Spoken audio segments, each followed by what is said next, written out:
Good morning, everyone, and welcome to First Unitarian Church of Sioux City. I am Karen Mackey. I'm the lay leader this month. Welcome to this time to reflect and reconnect. We welcome people of all genders, all sexual orientations, all ability levels, from all faith backgrounds. We welcome you into this community of responsible, seeking, and justice-centered living.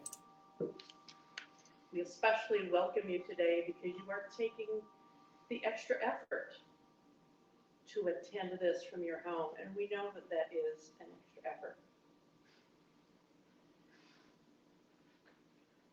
For the opening words today, I have a prayer that was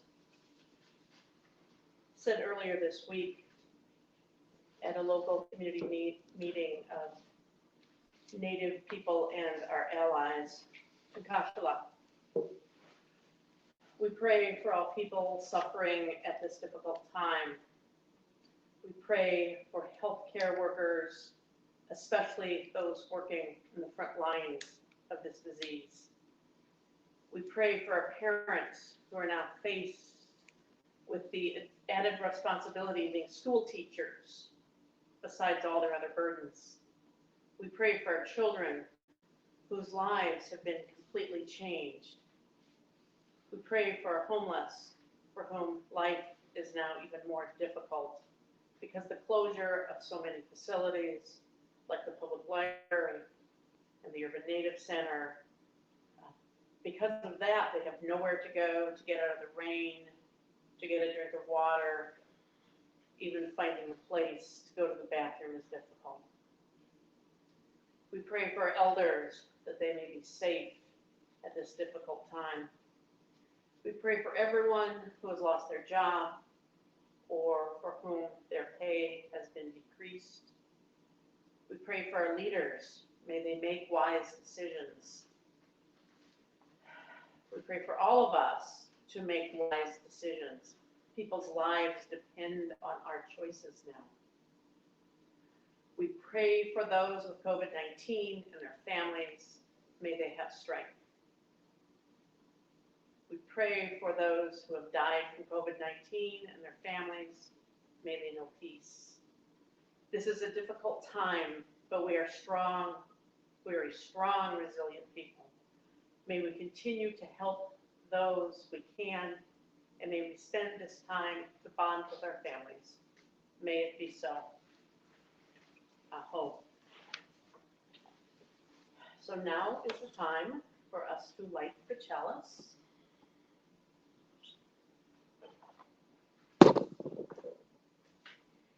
If you recall the words, please say with me. We gather this hour as people of faith, with joys and sorrows, gifts and needs. We light this beacon of hope, sign of our quest for truth and meaning, in celebration of the life we share together. Terry, would you please play number 402? I'm not going to sing it, but if you could play it, that would be wonderful. It's a privilege.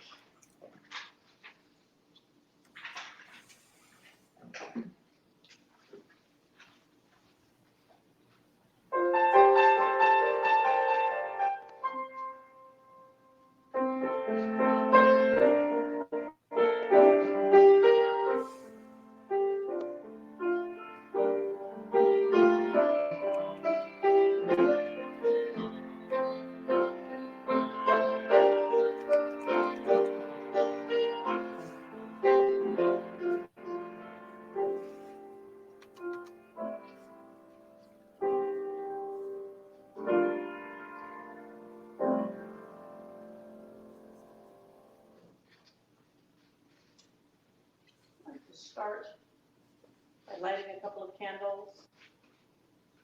First, for my friend, I actually call him brother, Terry Medina. He was hospitalized with COVID-19 and was released from the hospital yesterday. Yeah, great. This is one of sorrow for the Banks family They lost a loved one yesterday. And I think another one of joy. My sister-in-law Leela was hospitalized, not with COVID-19, but she's being released as we speak. So what other candles do we have? So,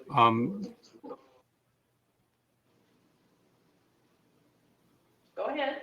okay, so Rita is asking to light a candle for all mothers on Mother's Day today. It is Mother's Day, yes, for all mothers. Thank you, Rita.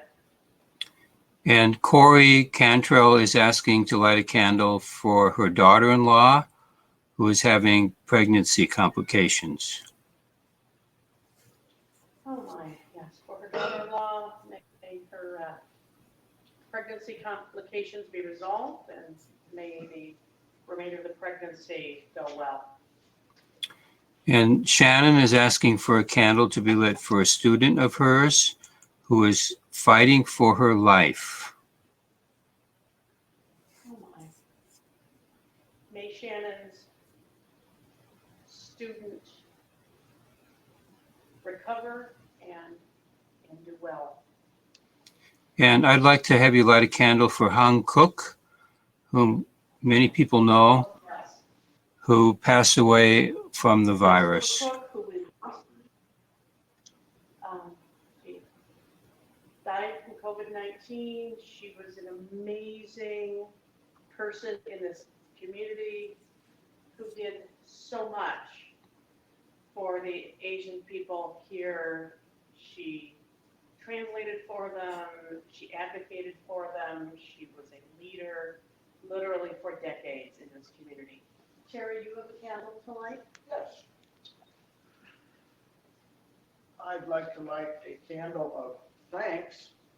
Yes, it's Mother's Day, and if it wasn't for this church, and I still have the flyer, I wouldn't have known as much about Mother's Day as I do now.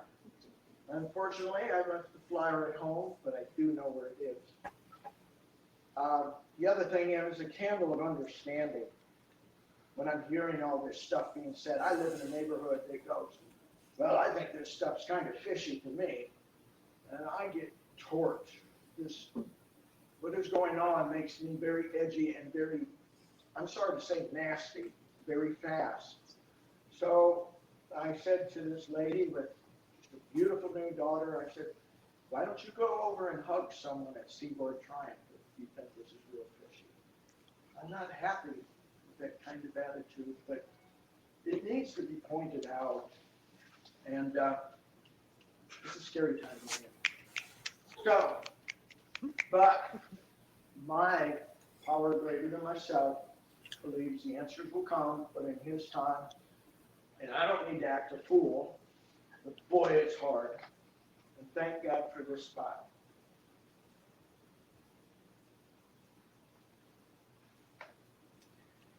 So Karen, if you could, I'm sorry, if you could light a candle for my neighbors who work at Tyson and all the people who work at Tyson that are putting their lives at risk. So a candle for all those who work in packing houses, especially Tyson, whose lives are being put at risk by having to go to work. And a candle for the 23-year-old young lady that passed away from COVID with Down syndrome earlier this week. Yes. 23-year-old woman who had Down syndrome passed away from COVID-19 earlier this week. All sorts of people are at risk, and that is why we have to social distance. We have to be as safe as we possibly can.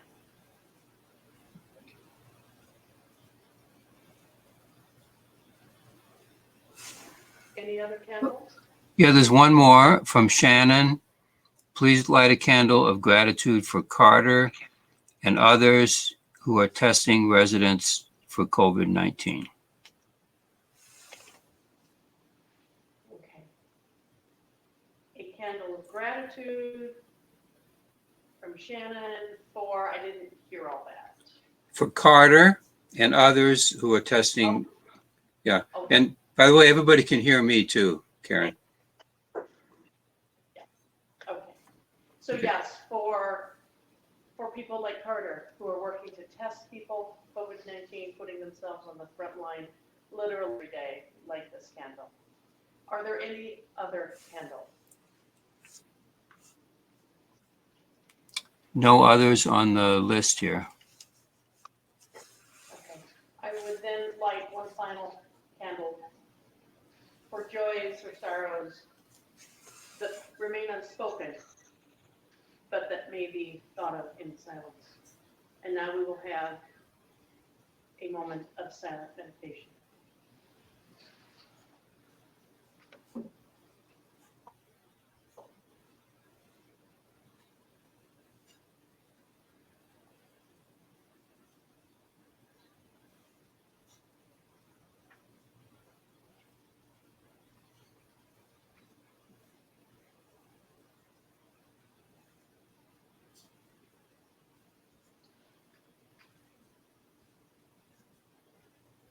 May it ever be so.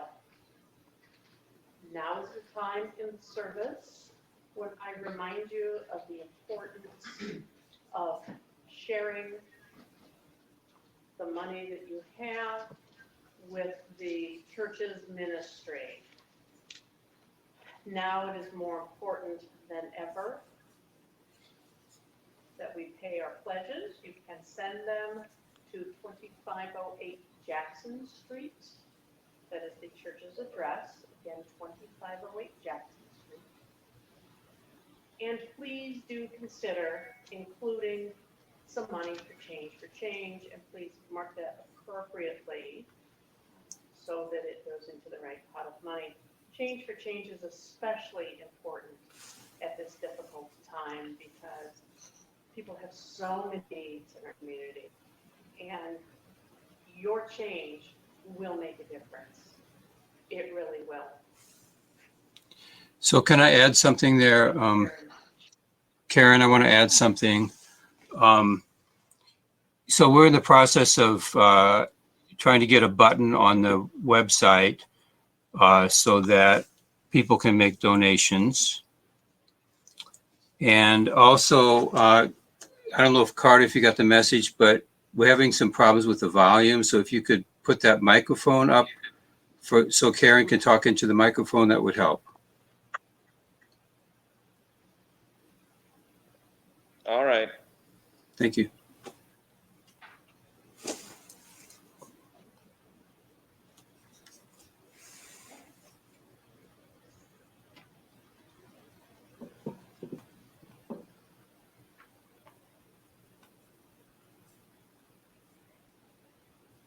So it was somewhat like the universe was conspiring against me to write this sermon.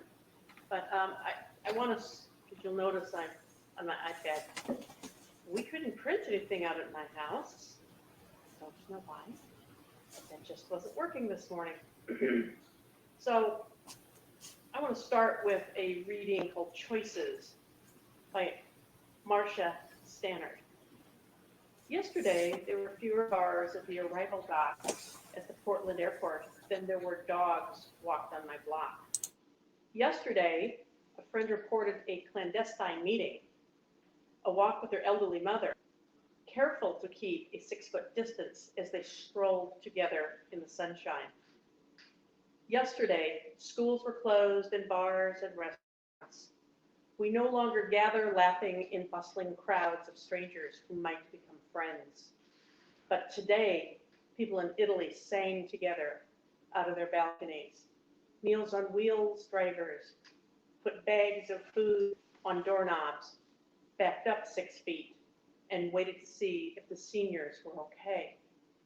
Today, the technology that we swore was killing our relationships, those phones our youth sink into, ignoring the world in front of them, is saving us, letting us gather, see one another's faces. Tomorrow, fewer people will sicken and die if we keep our distance today. Imagine if all the difficult choices had such clear and obvious results. and then living as if they do. So today, this is going to be less of a sermon and more of a series of reflections on articles from the UUA's website. So the first thing, I have a portion of just a little something that Judy Geiger wrote.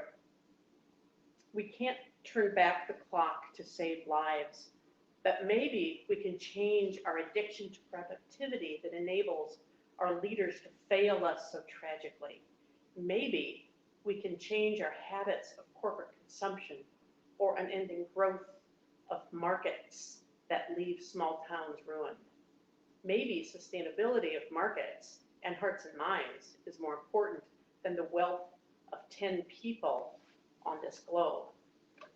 Amidst the genuine worry, pain, fear, and death, maybe we can make a ritual of believing that we have the power to reverse the ethic that is killing our planet and wrecking our hearts.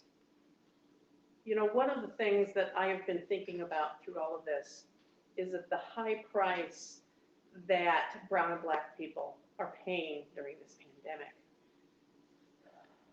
Like many of the folks at Tyson, at Seaboard, many of those people are brown and black.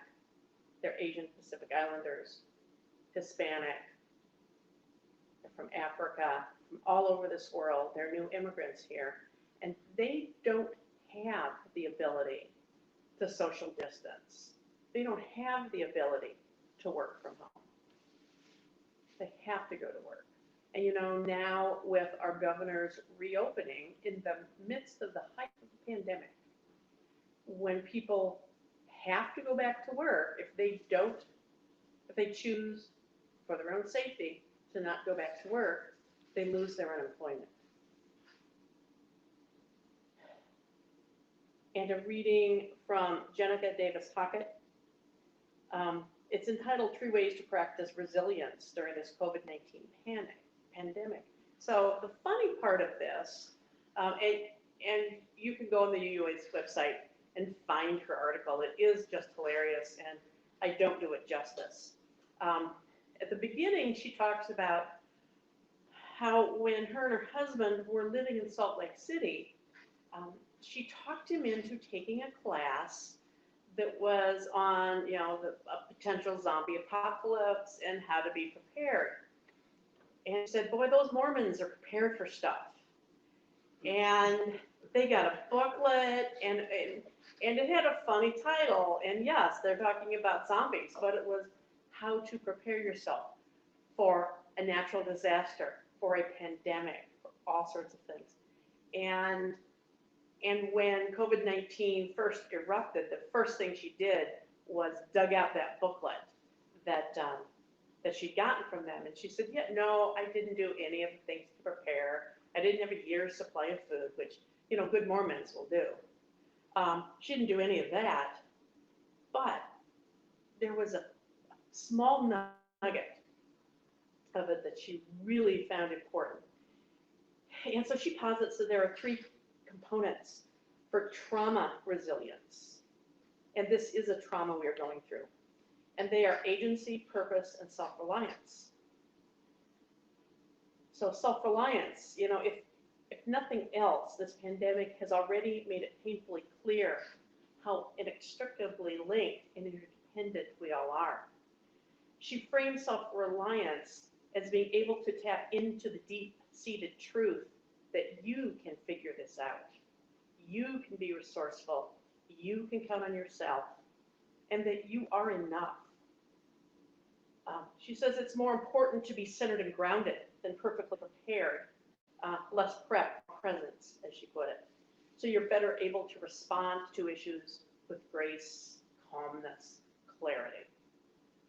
And purpose means knowing you have a role to play, that you matter, that you are important. On some days you feel impactful and powerful.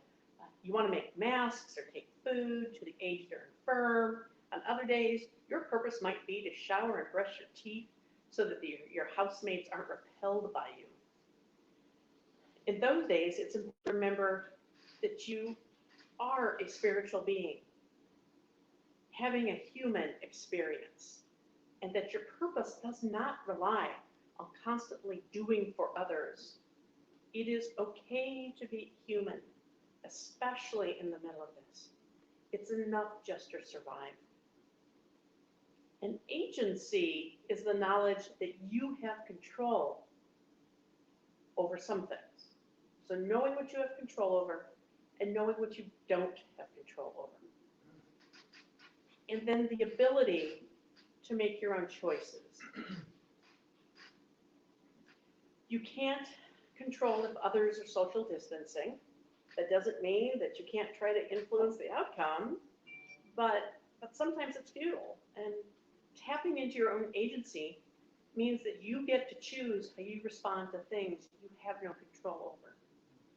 You can make choices about whether you latch on to the catastrophic thoughts that pop into our heads or develop strategies to let them go. The most important choice we get to make is where to put our attention. Choosing what gets our energy and attention can help keep you sane. Choosing what to attend to is in part an act of faith, she said, because you have to trust that the many other important things that you can't do are going to be attended to by others. It's also a radical act of honesty by admitting what is truly a priority to you and what you just can't put your energy toward. Agency, purpose, and self-reliance are lifelong projects, she said, that if you make it to old age, you may feel lucky enough to have grasped at times. They aren't tasks to be accomplished or goals to have achieved. Rather, they're orientations to practice moment by moment. This has been a rough 2 months. An invisible virus without any cure, a death sentence for some and not for others, is here. As a lesbian, this is all too familiar to me. I've seen my gay male friends die. You know, it had to be a terrifying time to be a gay man at the beginning of the AIDS crisis. The only 100% guarantee of safety was complete abstinence, which meant sacrificing intimacy altogether. And here we are again, sacrificing some levels of intimacy for our own safety to try to fight a disease that currently has no cure, that people can be asymptomatic. A coworker of mine, a Latinx woman, and I were talking last week about our anxiety at going to public places. I confess that I've been jonesing for conchas from Evelyn's Panderia in South Sioux. I drove by the store last week and I could not go in when I saw all the vehicles parked out front. She's been jonesing for Robles, which is also in South Sioux. She too won't go there for the foreseeable future. And her nephew picks groceries for pickup at Walmart. And he told her that if he sees someone in a Seaboard Triumph hat in an aisle, he will turn around and leave the area. Fear, anxiety of a new disease without any cure is pushing us apart. All three of us felt like racists. Even though we weren't, the sad reality is that brown and black people are disproportionately victims of this disease all across the US and in our community. But what do we do to be present for the people who do not have the luxury of social distancing, or having half their office work from home, so those of us who do go to work are safer? I don't have answers to any of that. You know, there are no children in my home, and I only have to contend with a spouse who is suddenly far more sociable than I'm comfortable with. She, who never goes anywhere, cannot give up her Wednesday night wing night with her family members at a bar in Waterbury. And at least one weekend day a week, we'll find her either traveling to Emerson, where she's from, to dine out with family, or to visit one of her sisters, either in South Sioux or Dakota City. She who never went grocery shopping in her life suddenly goes grocery shopping once a week. Meanwhile, I'm going to work, going home, and with a very occasional dash into Fairway for a few essentials. So I really don't know how parents deal with kids who are too young to understand the dangers. I can't get the adult in my house to stay home. That's one of those things I don't have control over. I have control over me. And I just have to remember that. And so one of the things I did was like, fine, you get to do the grocery shopping now because I'm going to quit doing it because you're doing it too. That's all I can do. I can't get her to stop. You know, all that being said, I reached my breaking point. I did reach my breaking point maybe later than most people, but it was this week. Wednesday, to be precise, that's when I discovered that my friend Terry Medina was in Mercy with COVID-19. I've known Terry since we were teenagers. We were part of a group of kids that went through a leadership training program, complete with an obstacle course that involves scaling tall obstacles. If you know me at all, you know I'm terrified of heights. Terry was on my team. So we're bonded in a way that is very different than most people. He's my brother. And I am so happy to report that Terry was finally released from the hospital yesterday. So how do we deal with this fear? You know, you've probably already read articles, 10 ways to mentally survive the pandemic. I think it has to be up to you. And so here's a few things that I do. Number one, I do not watch cable news constantly. I used to, but once this all started, I stopped. I watch cooking shows. Yes. Especially the cooking contests. And fortunately, since I hate seafood, onions, peppers, and anything hot, watching them doesn't make me hungry. It makes me amazed that these chefs can put together an edible meal out of the crazy options they're presented with, even aisles only, which always seems to include like the dog food and baby aisle, or no fresh vegetables or meat or dairy, and go make something that's edible. And they do it. They're amazing. But I do actually turn the TV completely off at times, which is totally not like me. But I do that. I do that for my sanity.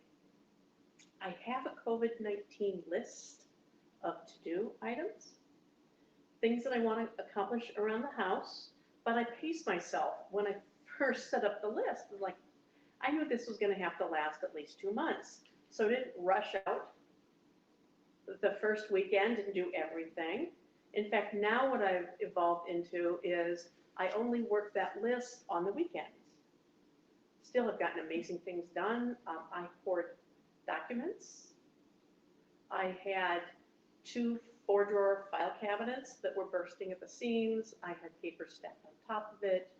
I had papers stacked about head high on my desk. And I now have 3 of the 8 file drawers are empty, and there are no more stacks on my desk or on top of the file cabinet. So I've gotten it down to what for me is a manageable thing. And that was actually amazing. That's been on my to-do list for about 3 years, truth be told. But because of COVID, I was able to get that done. So I don't work on my to-do list every day. Like I said, it's my weekend list. During the weekday, I watch cooking shows. Lots of cooking shows. Even my spouse watches cooking shows now. You know, I was previously diagnosed with depression, and I acknowledge that as my reality. Some days, my to-do list for that day has to include things like take a shower, wash my hair, brush my teeth. Some days maple nut ice cream is the only cure for what ails you. Some days you have to get through the day by any means necessary, and that's okay. I stay in touch with my friends by phone, by text message, by Zoom. Actually, the internet has been great for helping us find ways to continue to connect. And I drink water, a lot of water. I wasn't doing that before, but so I've started drinking lots of water every day. I have to admit though, as a non-drinker, alcohol is starting to sound pretty good. And I congratulate anyone who is struggling with an addiction, who's managed to stay clean at this time. That has to be tough. It has to be very tough. And of course, I wash my hands and wear a face mask. So if this works, and I don't know if it's going to, hold on a second. I have a song I'm going to try to play for you. There we go. Okay. So one of the things I do is sometimes I sing the song Meditation on Breathing that we sing here at church. I'm going to play it for you. So give me a second to get close to the mic, okay?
So we've sung that tune at church many times, and it's actually, there's three parts to it. And eventually maybe we will get to the point where we can do it as it was written.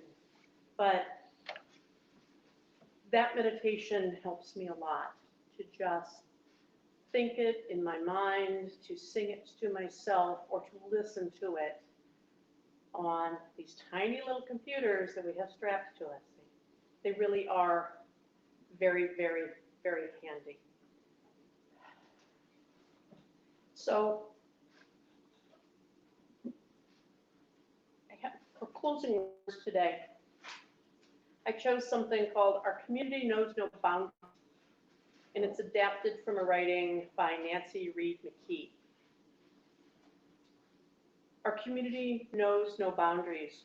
We are not confined by the physical limits of walls, or for that matter, of what often binds us, restricts us, holds us back. We are freer now when we release ourselves and each other from expectations of what is needed for true community. We are together in space. I see you. I hear you. I love you. Do we have any announcements, which are opportunities for us to go forth and live our vision and realities as Unitarian Universalists? I don't see any on the list here of on the chat, but I give a few moments in case anybody wants to add something. Okay.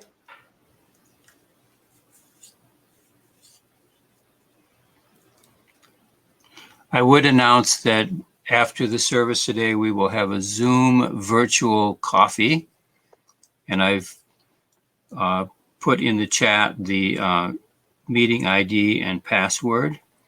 If you have, if you download the Zoom cloud meeting app, you can put in the meeting ID and password, and there's also a link you can click on if you don't want to download the app.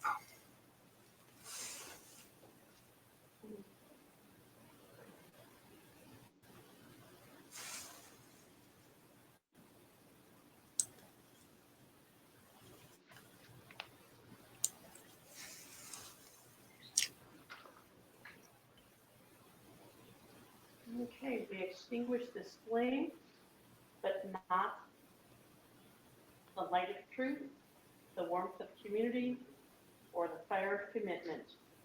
These we hold in our hearts until we are together again. And I would add to that,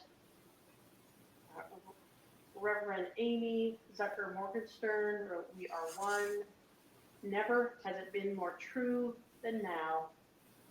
We are extinguishing this flame, but the sparks remain within us alit. From each of us, our supposed solitude, the signals buzz, hum, sparking through space to one another, connecting us invisibly but palpably. We are one, and from every window, our light shines."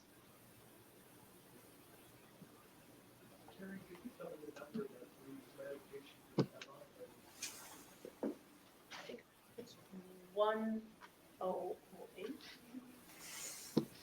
Let me see. It's in the teal book. It's in the teal book. Oh, 1009. And for a closing prayer, Spirit of grace, ever remind us that a new way can be found and move us toward the possibility of courageously living our lives in the face that all is before us now. May it ever be so.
Are we ready to end the broadcast? Yes. Okay, everyone, be safe.